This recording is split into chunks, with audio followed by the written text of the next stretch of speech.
Hello students, welcome to A to Z পরীক্ষা। তোমরা যারা WBCS এ অপশনাল ফিজিওলজি নেবে কি নেবে না ভাবছো বা যারা অলরেডি নিয়ে ফেলেছো, আজকের ভিডিওটা তাদের জন্য। আজকে আমরা WBCS অপশনাল ফিজিওলজির সমস্ত ডিটেলস সম্বন্ধে জানবো, যাতে তোমাদের কোনো রকম ডাউট বা কোয়ারি যা কিছু থাকে সব কিছু যাতে আজকের ভিডিওতে ক্লিয়ার হয়ে যায়। আর এরপরে যদি কোনো কিছু জানার থাকে তোমরা কিন্তু কমেন্ট সেকশনে অবশ্যই জিজ্ঞেস করবে। তো দেখো, সব কিছু জানার আগে আমরা আগে জেনে নিই যে হোয়াট ইজ ফিজিওলজি। আমরা যে ফিজিওলজিটা নেব, তো সেটা কেন নেব? হোয়াট ইজ ফিজিওলজি, ফিজিওলজি জিনিসটা কি? তো দেখো, এই যে ফিজিওলজি হলো কি আমাদের হিউম্যান বডির যে সমস্ত ফাংশনগুলো হয়, যে সমস্ত কাজকর্মগুলো হয়, সেই সমস্ত কিছু নিয়ে স্টাডি করাই হলো ফিজিওলজি। বায়োলজির এই যে পার্ট ফিজিওলজি, এখানে কিন্তু হিউম্যান বডি সম্বন্ধে আলোচনা করা হয়। আর সব থেকে যেটা ইন্টারেস্টিং ব্যাপার, যা মানে তোমরা যে ফিজিওলজিটাকে চুজ করবে, কেন চুজ করবে, তিনটে যে টপিক আছে ফিজিওলজি, জুলজি আর বোটানি, সব থেকে কম সিলেবাস কিন্তু আছে ফিজিওলজিতে। ঠিক আছে, এই তিনটের মধ্যে কিন্তু সব থেকে কম সিলেবাস রয়েছে ফিজিওলজিতে। তোমরা চাইলে সিলেবাসটা নিজেরাও দেখে নিতে পারো এবং স্টাডি করে নিতে পারো। এইবারে আসছি যে WBCS এ অপশনাল ফিজিওলজি তোমরা কেন চুজ করবে।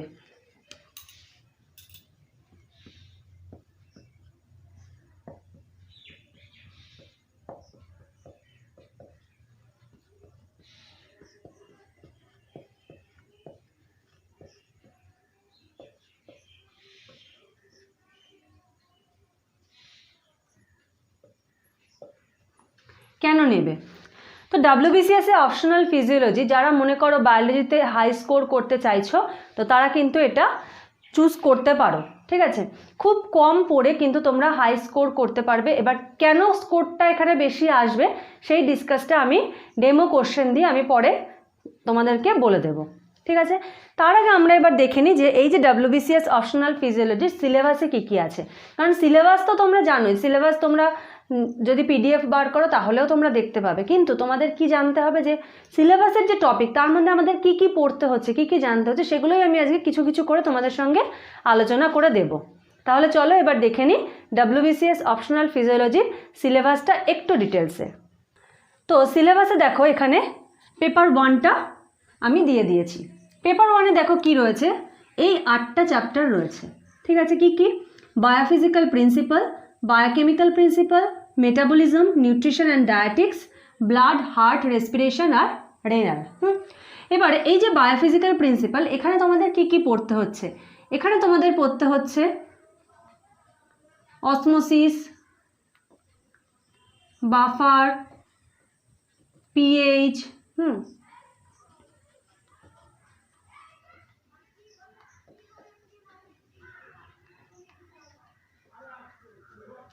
হ্যান্ডারসন-হেসেলব্যাক ইকুয়েশন। ঠিক আছে, এগুলো এরকম আরও অনেক কিছু, অনেক কোশ্চেন রয়েছে। ঠিক আছে, ভ্যান টফস ল এগুলো রয়েছে। এই জিনিসগুলো কিন্তু বায়োফিজিক্যাল প্রিন্সিপালে পড়তে হবে। বায়োকেমিক্যাল প্রিন্সিপালের মধ্যে কি কি আসছে? Monosaccharide, disaccharide, triglyceride, VLDL, HDL, LDL, এই সমস্ত কিন্তু এই বায়োকেমিক্যাল প্রিন্সিপালের মধ্যে চলে আসছে। মেটাবলিজমে কি কি আসছে দেখো, মেটাবলিজমে আসছে ধরো গ্লাইকোলাইসিস, TCA সাইকেল। এবার শুধু তো এই চক্রগুলো পড়লে হবে না, এগুলো কি করতে হবে? TCA সাইকেল, এগুলোর যে মানে সিগনিফিকেন্স কি রয়েছে, ঠিক আছে, এটাকে ছকের আকারে পড়তে হবে। কখনো আসবে ছক, তোমাদের পরীক্ষা হয়তো ছক করে লিখে দিতে হবে। তারপরে ধরো পরীক্ষাতে সময় কম আছে, তখন তোমাকে ছকটাকেই রিপ্রেজেন্ট করে আসতে হবে। তো এই সমস্ত কিছু কিন্তু এই মেটাবলিজমের মধ্যে রয়েছে। তারপরে ধরো HMP পাথওয়ে,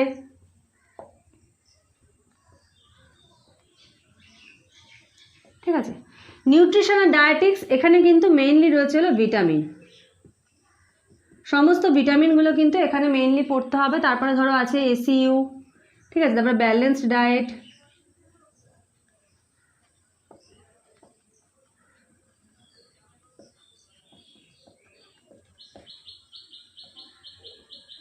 ডায়েট, এই সমস্তগুলো কিন্তু নিউট্রিশনের মধ্যে আসছে।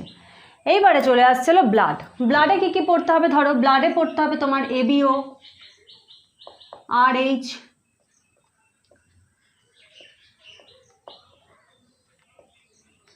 Blood transfusion. এবার ব্লাড ট্রান্সফিউশনে কী কী পড়তে হবে, ব্লাড যখন ট্রান্সফিউশন হচ্ছে মানে একজনের বডি থেকে আরেকজনের বডিতে ব্লাড দেওয়া হচ্ছে তখন কী কী প্রিকশন নিতে হবে, বা যদি ভুল হয়ে যায় তখন কী কী সমস্যা তৈরি হতে পারে, এই জিনিসগুলো কিন্তু পড়তে হবে। তারপরে ব্লাড ক্লট,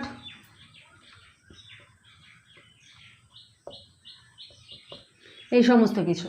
হার্টের মধ্যে কী কী রয়েছে, হার্টের মধ্যে রয়েছে ধরো কার্ডিয়াক সাইকেল, খুব ইম্পর্টেন্ট, এবারেও এসেছে। তারপর ধরো ইসিজি, ইসিজির যে ওয়েভগুলো রয়েছে এই সমস্ত কিছু, ঠিক আছে। তারপরে হার্ট সংক্রান্ত কিছু ডিজিজ রয়েছে, সেই সমস্ত কিছু কিন্তু হার্টের মধ্যে পড়তে পারে। মানে মোট কথা হলো আমাদের হার্টটা কিভাবে ফাংশন করছে সেই ব্যাপারটা কিন্তু তোমাদেরকে পড়তে হবে। এবার আসছে রেসপিরেশন। রেসপিরেশনে কি, রেসপিরেশনটা কিভাবে কন্ট্রোল হচ্ছে, ঠিক আছে, আমরা কিভাবে রেসপিরেশন করছি, কিভাবে এটাকে কন্ট্রোল করছি, নিয়ন্ত্রণ করছি কিভাবে, কোন কোন নার্ভগুলো আমাদের এই যে শ্বাস প্রশ্বাসটাকে নিয়ন্ত্রণ করছে, এই সমস্ত কিছু কিন্তু রেসপিরেশনে রয়েছে। এবার আসছে রেনাল। রেনালে কি, আমাদের যে নেফ্রন, ঠিক আছে, নেফ্রনের স্ট্রাকচার এগুলো জানতে হবে, কিভাবে ইউরিনটা ফর্ম হচ্ছে। তারপরে মনে করো তোমাদের জাক্সটাগ্লোমেরুলার অ্যাপারেটাস,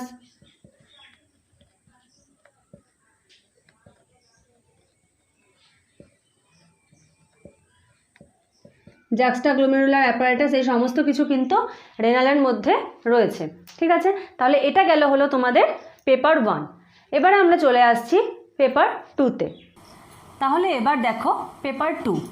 পেপার 2তে কী রয়েছে, nerve muscle, nervous system, sensory physiology, skin and body temperature, endocrine system, reproductive work আর এনভায়রনমেন্টাল অ্যান্ড সোশ্যাল ফিজিওলজি। খুবই ইন্টারেস্টিং পেপার 2টা। তো নার্ভ মাসেলে দেখো তোমাদেরকে স্কেলিটাল মাসেল, তারপর নার্ভ মাসেল জাংশন, হ্যাঁ, মানে আমাদের ধরো এই যে আমরা কোনো কিছু এই হাতটাকে যে মুভ করছি, তো এই যে হাতটাকে মুভ করছি, মুভ কেন করতে পারছি, নিশ্চয়ই আমাদের এখানকার যে মাসেলগুলো আছে এগুলো কি করছে, কন্ট্রাক্ট করছে, তাই তো। এবার এই যে কন্ট্রাক্ট করলো, এই কন্ট্রাক্টটা কিভাবে করছে, ঠিক আছে, ফিজিওলজিটাকে ভালোবেসে পড়তে হবে। হ্যাঁ, মানে তোমরা মনে করবে যে আমাদের বডিতে এই জিনিসটা কেন হচ্ছে, ঠিক আছে, এইটাকে ভালোবেসে পড়তে হবে। তো এই যে কন্ট্রাক্ট করলো এটা কেন করলো, এই জিনিসগুলো কিন্তু নার্ভ মাসেলে পড়তে হবে। নার্ভাস সিস্টেম, আমাদের যে নার্ভাস সিস্টেমটা রয়েছে, প্যারাসিম্প্যাথেটিক, সিম্প্যাথেটিক, তারপরে বিভিন্ন যে নার্ভগুলো রয়েছে, হ্যাঁ, সেন্ট্রাল নার্ভাস সিস্টেম, এগুলো কোনটা কিভাবে কাজ করছে, প্রত্যেকটা নার্ভের নামগুলো রয়েছে, এগুলো কিন্তু নার্ভাস সিস্টেমে। অবশ্যই নিউরনটাও রয়েছে, নিউরনের ভাগ, ক্লাসিফিকেশন, কি কি নিউরন রয়েছে। তারপরে আছে সেন্সারি ফিজিওলজি, ঠিক আছে। এখান থেকে তোমার কিন্তু এটা খুবই ইম্পর্টেন্ট, আই, ইয়ার, ঠিক আছে, এগুলো কিভাবে হচ্ছে, হ্যাঁ, আমরা কিভাবে শুনতে পাচ্ছি, আমরা কিভাবে দেখতে পাচ্ছি, এই সমস্ত কিছু কিন্তু এই সেন্সারি ফিজিওলজির মধ্যে তোমরা পড়বে। তারপর স্কিন অ্যান্ড বডি টেম্পারেচার, এখান থেকে খুব ইম্পর্টেন্ট একটা টপিক হলো স্কিনের স্ট্রাকচার, খুব ইম্পর্টেন্ট উইথ পিকচার, ঠিক আছে, ডায়াগ্রামটাও কিন্তু এটা প্র্যাকটিস করতে হবে যে স্কিনের স্ট্রাকচারটার, আর আসছে বডি টেম্পারেচার, মানে আমাদের শরীরে যে টেম্পারেচারটা সেটা কিভাবে কন্ট্রোল হচ্ছে। যখন টেম্পারেচার বেড়ে যাচ্ছে তখন সেটাকে আমরা কিভাবে কমাচ্ছি, যখন টেম্পারেচার কমে যাচ্ছে সেটা কিভাবে আবার বেড়ে যাচ্ছে, বডির কোন পার্টটা এই টেম্পারেচারটাকে কন্ট্রোল করছে, এই সমস্ত কিছু কিন্তু এই স্কিন অ্যান্ড বডি টেম্পারেচারের মধ্যে আমরা পড়বো। এটা ইন্টারেস্টিং কেন, ধরো তোমার জ্বর হয়েছে, ঠিক আছে, তখন তুমি কি করবে, যে তোমার জ্বর টেম্পারেচারটা হাই হয়ে গেছে, এবার টেম্পারেচারটা তো কমবে, তখন বডি কোন মেকানিজমটা করে আমাদের এই টেম্পারেচারটাকে কমাবে। তো এই প্রসেসগুলো কিন্তু জানার জন্য স্কিন অ্যান্ড বডি টেম্পারেচারটা তোমাদের পড়তে হবে। আর সবথেকে বড় কথা হলো এই যে ফিজিওলজির এই চ্যাপ্টারগুলো যখন পড়বে না, নিজের বডি সম্বন্ধে অনেক কিছু তোমরা জেনে যাবে। এবার আছে এন্ডোক্রাইন সিস্টেম। আমরা তো বুঝতেই পারছি এন্ডোক্রাইন সিস্টেম মানে হলো যে সমস্ত হরমোন রয়েছে সেই সমস্ত কিছু হলো এন্ডোক্রাইন সিস্টেমের মধ্যে পড়ছে। যেমন পিটুইটারি থেকে কোন কোন হরমোন সিক্রেট হচ্ছে, অগ্রপিটুইটারি, পশ্চাৎ পিটুইটারি, এন্টেরিয়র, পোস্টেরিয়র, কোন পার্ট থেকে কোন হরমোন, গ্রোথ হরমোন কোনটার বেশি যখন সিক্রেট হচ্ছে কোনো হরমোন তখন কি প্রবলেম দেখা দিচ্ছে, কোনো হরমোন যখন কম সিক্রেট হচ্ছে তখন কি প্রবলেম দেখা দিচ্ছে, সমস্ত ডিজিজগুলোর নাম, এই সমস্ত কিছু কিন্তু আমরা এন্ডোক্রাইন চ্যাপ্টারে পড়ব। রিপ্রোডাক্টিভ সিস্টেমের মধ্যে আমরা কি কি পড়বো, তোমাদের টেস্টিস, ঠিক আছে, তারপরে ধরো ওভিউলেশন কিভাবে হচ্ছে, মেনস্ট্রুয়াল সাইকেল, এগুলো পড়তে হবে, ইস্ট্রোজেন, প্রজেস্টেরন, টেস্টোস্টেরন, এগুলোর কি ফাংশন রয়েছে, এই সমস্ত কিছু কিন্তু আমরা রিপ্রোডাক্টিভ সিস্টেমের মধ্যে পড়বো। ওয়ার্ক ফিজিওলজি মানে কি, এই যে আমরা কোনো কাজ করছি, ঠিক আছে, এই কাজের পেছনে আমাদের বডির কোন ফিজিওলজিটা কাজ করছে, ঠিক আছে, আমরা দৌড়াচ্ছি তার জন্য কোন ফিজিওলজি রয়েছে, আমাদের হার্টের কি ক্যাপাসিটি রয়েছে যখন আমরা দৌড়াচ্ছি, ঠিক আছে, বা আমরা কোনো ওয়ার্কআউট করছি, এক্সারসাইজ করছি, তখন আমাদের হার্ট, আমাদের রেসপিরেটরি সিস্টেম সেটা কিভাবে কাজ করছে, এই সমস্ত কিছু নিয়ে হলো ওয়ার্ক ফিজিওলজি।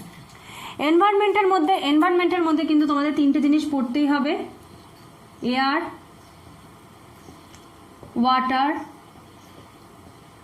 সাউন্ড, ঠিক আছে, এই তিনটের এয়ার, ওয়াটার, সাউন্ডের যে পলিউশনগুলো আছে, এই পলিউশনগুলো কিভাবে হচ্ছে, কি কারণে হচ্ছে, এর প্রতিকার কি, এর ক্ষতিকর প্রভাব কি, এই জিনিসগুলো পড়তে হবে।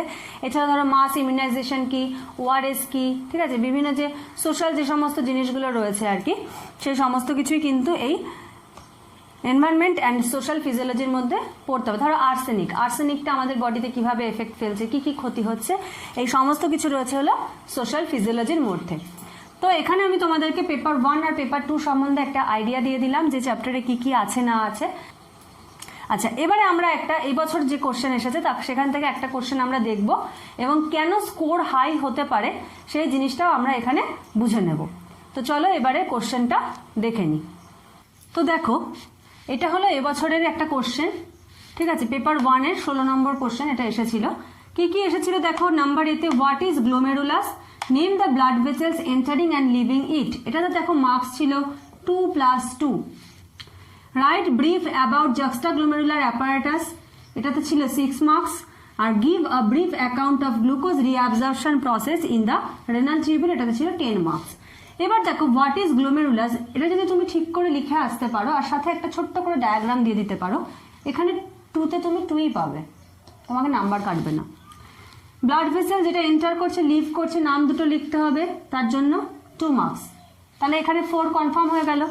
এবার আছে write briefly about the juxtaglomerular apparatus, এবার এটা একটা ডায়াগ্রাম আছে, তোমাকে উইথ ডায়াগ্রাম পয়েন্ট পয়েন্ট করে এটা ডিসক্রাইব করতে হবে।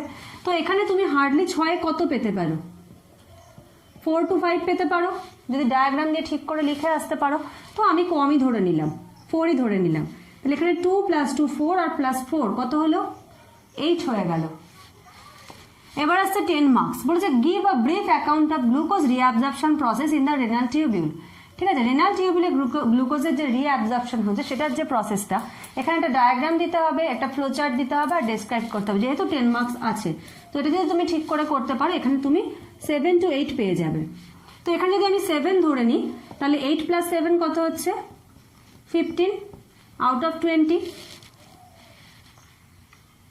আর যদি আমি এখানে 8 ধরে নিই, তাহলে কত হচ্ছে, 8 + 8 = 16 আউট অফ 20, ঠিক আছে, মার্কসটা কিন্তু খুব একটা খারাপ নয়।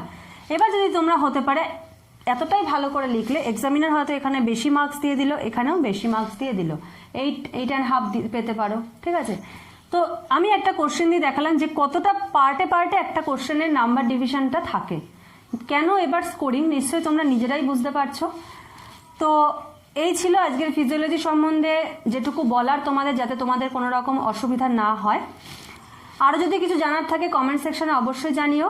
আজকের ভিডিওটা এই পর্যন্তই, নেক্সট ভিডিওতে আবার তোমাদের সঙ্গে দেখা হচ্ছে। Thank you.